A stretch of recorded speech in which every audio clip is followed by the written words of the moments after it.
Hey guys, this is Vince at Practical Performance. In this short video, to keep in people's attention span, we're going to have a look at the VinceSkinz, why they are different, what's so special with them, and why they're more expensive. So this is kind of looking from the top side of the car down. Let me twist this around. This is the left rear skin. That's a typical view you'd see of a damage. The crack, the typical hairline crack starts there on the left side. This is the right side, similar. This is the front front left. And this is the front right. So let's start with the left rear here. I wanted to point out a couple of things. So if I spin that around, so again, this is where the typical crack starts. The average plate kit that you would get, typically it's because it's just made and it's cut out of a flat piece of sheet metal. And you can see here that I've added a small triangle. If you if you cut it up and fold it, there's going to be material missing here.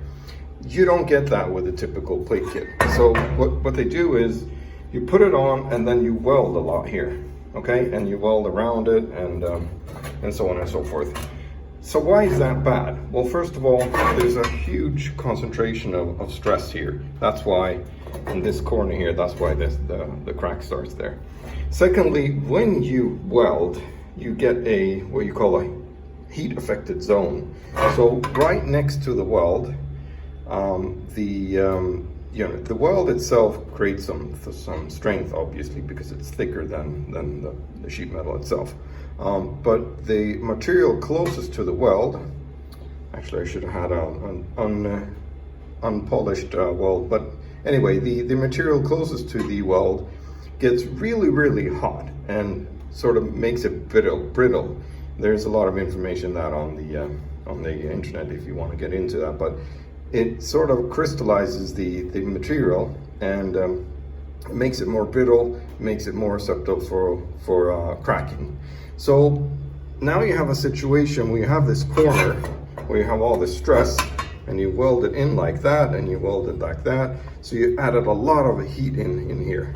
That's what you want to avoid. The VinceSkinz are designed to be epoxy riveted in. So you have epoxy on the total sort of inside surface here. You have the rivets, steel rivets that clamp it close into the rear axle carrier panel, and you sort of get a layered sort of design, and you avoid all the welding. So obviously, to be able to use the VinceSkinz to repair your cracks, the cracks need to be completely inside of the VinceSkinz boundary. Otherwise, you will have to do some other sort of repairs. Another thing I wanted to say is that with any kind of plating kit, you're really only sort of fixing the cracks. To think that you are fixing the so-called subframe issue, you're fooling yourself. This is basically, from that point of view, you're really only putting band-aids on the symptom rather than addressing the underlying issue itself, the design flaw. I have a series of videos, pretty comprehensive ones that go through the actual issue and how the VinceBar solution addresses that. The VinceSkinz really are to address the existing damage that you may have. And again, typically you'll have a small crack here. You can sort of build up that way around like this. Over on the right front side, if you have a look at it, the underside, you will typically see a spot weld that starts, separating. You have a crack coming down this way. Sometimes it goes all the way down here through this panel into another panel. This is why I added this extra lip here, so you can sort of cover that as well. It typically cracks around this way as well, and it can go up that way. It can be pretty bad. So That's a fairly large coverage with the right front VinceSkin there. And more importantly, we're adding material all over. So it's not, again, you don't have a lot of open spaces where you add welds and create all that, heat affected zone again.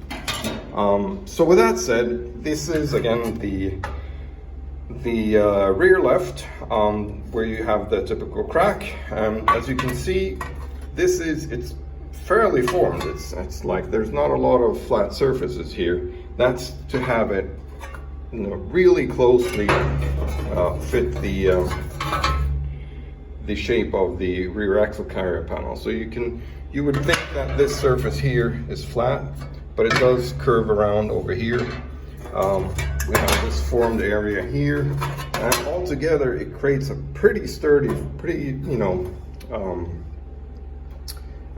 stiff piece. Again, you don't want to add too much. This is a 1 millimeter thick sheet metal piece.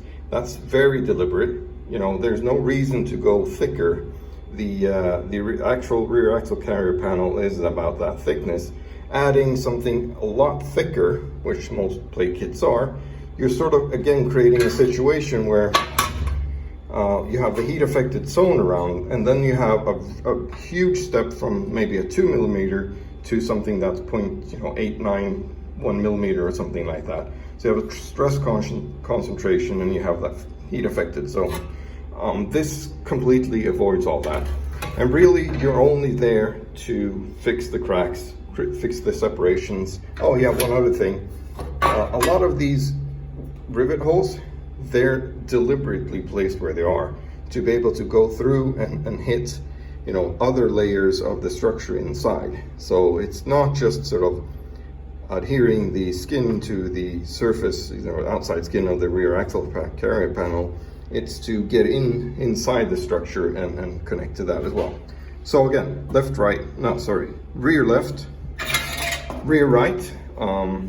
So what we have here is a couple of studs that I've added as well. And that's because you have these studs. One is for, I think this is for the gas filler neck, comes down sort of this way around. It has a plastic nut here. And this is for holding one of the breather tubes, I think, from the gas tank. In order to get this really flat and get to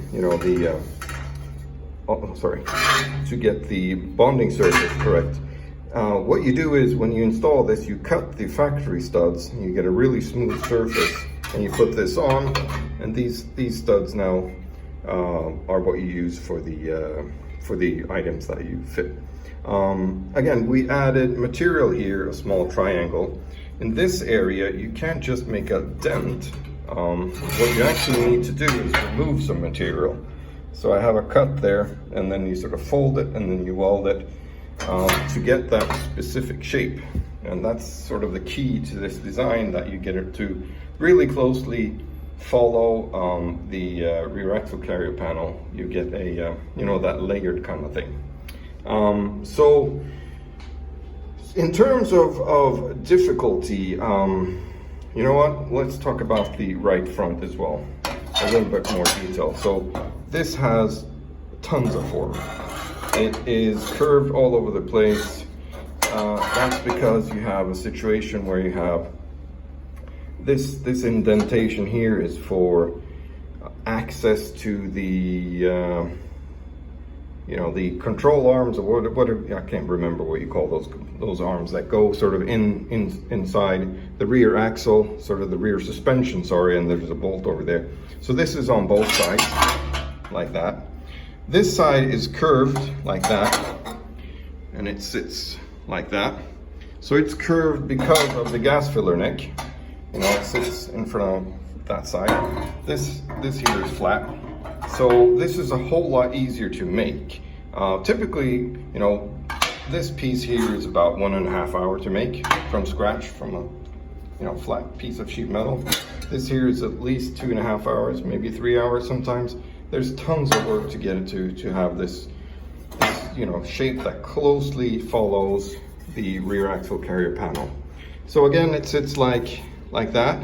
You probably recognize this shape here.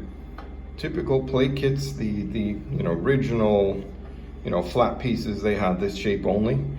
Because the cracks go up around, you really need to cover all that surface. I have not seen any other plate kits that sort of go down this way on the other side and cover all the way over here where the crack comes. This is, you know, a fairly complex shape. I'm putting a lot of time into this, so your installation is really easy. What you really need to do is only put these on. You know, you clean the underside, you put these on, you scribe around the surface with a marker, you remove the paint, you stop drill the cracks, and then basically what you do is fit this on, add the epoxy, you know, on both surfaces. You roughen the surface. What you want is kind of a surface like this, so the epoxy will bite. I'm not sure how that shows, but you don't want to, you know, you don't want a glossy surface like this.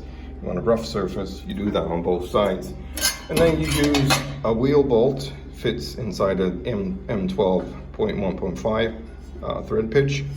You clamp it in, and then you start using, well, actually, sorry, before you add the epoxy, what you do is you put it on, use the wheel bolt, you drill through with a 3.25 millimeter drill, like that, and you clean it all up.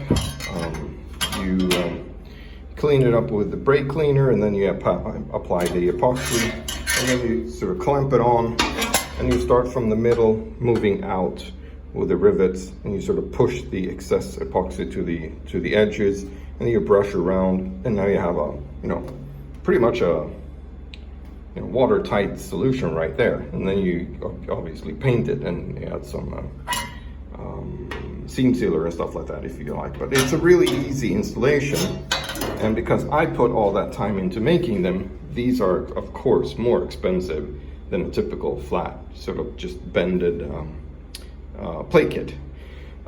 That's kind of, you know, in terms of what's, you know, this is, I said about an hour. These are probably an hour and a half piece, maybe more. I need to add these studs. And this again is you know, there's tons of shape that goes into it. Let me just show you the template for this. So you probably recognize that shape right there. It's cut, it's folded, it's, you know, it's bended, it's formed, it's welded. You know, I need to grind it on both the outside and the inside and not take away too much material, because you want to keep that 1 millimeter thickness of the sheet metal. So that's the VinceSkinz. That's kind of why they're special from a, you know, a short point of view, and that's why they're more expensive. Thank you.